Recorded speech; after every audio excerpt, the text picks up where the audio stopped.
biggest platform for India for e-com, right? So what that means is anything that involves in building the ecosystem, we're involved in. So for instance, doing conferences, doing research, doing seminars. We're also now in training and education. We're also just publishing our first print magazine. So all the areas that involve building the whole ecosystem, we're kind of supportive of, if you want to call it that way, or we ourselves lead that initiative. So in short, that's what the company does. We do about 5 large events a year in India, and then we do about 10 to 12 smaller seminars and workshops, and probably have a good reach. Our reach currently stands at about 65,000 retailers. What we realized is, though we're obviously promoting e-com and everything, it goes back to where the industry is. The industry is very nascent, right? And India, overall, the economy is still not a very digital economy. So what we said is that we need an ability to kind of reach out to everybody, right? We can't just reach out to people that have access to online and digital space and do that. So the magazine basically kind of targets the entrepreneurs, the retailers that may not access digital news or sorts. It actually, because we want something on their table to kind of talk about the advantages of being in e-com and what are others doing and how they can be involved and all that kind of stuff. What they're saying is today there's about 220 million internet users, and we're looking for that number to grow to almost 400 million in the next couple of years. We're not talking about in the next 5 years. We're talking about the next 2 years. We think that number is going to be almost double, right?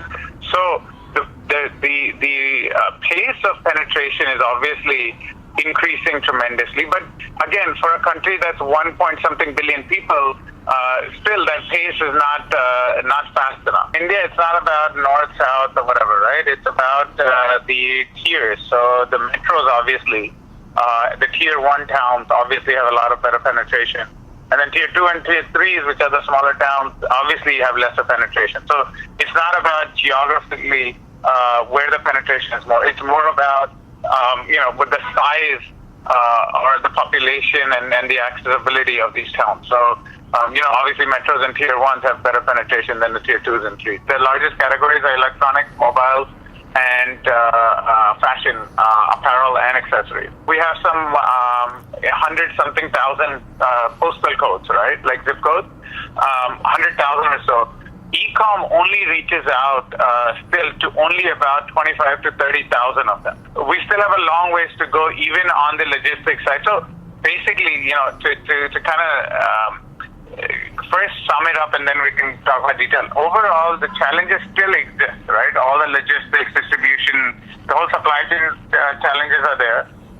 The internet penetration challenges are there, but we've seen a huge amount of progress. Even the 2-3 years I've been involved, the things have been improving dramatically and in multiples, right? So supply chain, like you're talking about, we have now FedEx and others, kind of working at getting to everybody in the country, and even India Post, which is the domestic government-based postal service, which has the largest penetration in logistics, has been now supporting e-com. The potential of that is huge. A lot of money that's being pumped into infrastructure. You probably heard Flipkart had just gotten a $1 billion funding, and next day Amazon comes out and says, I'm going to pump in $2 billion in India.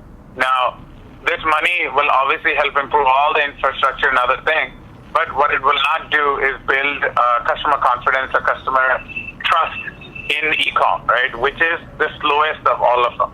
All the challenges, to kind of see how we can actually resolve that. It is a time factor, right? And nothing can happen in a shorter span just because somebody wants to. It has its own time frames, and that'll happen. But even for that to hit those time frames, they need to make sure that they go out and tell people that, look, it's safe, it's an easy way, and all that kind of stuff that builds the trust. Now, one major thing that lacks in India that most Western world and other countries also have are these things called trust seals, right?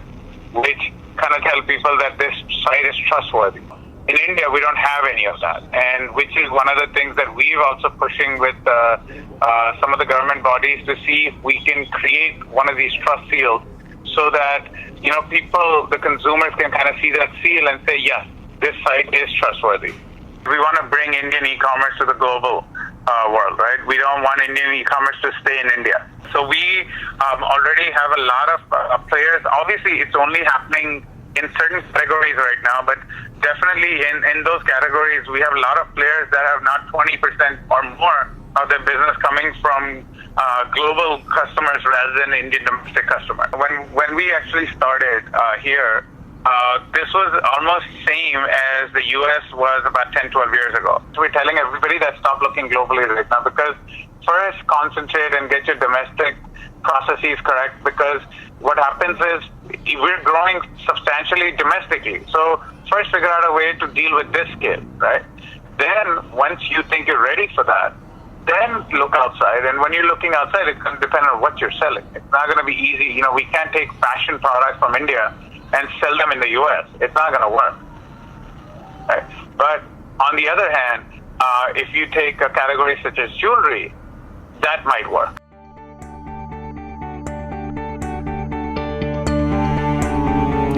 Thank you, Ashish. Those were some wonderful comments on e-commerce in India. Stay tuned for more from our Omnichannel Asia experts.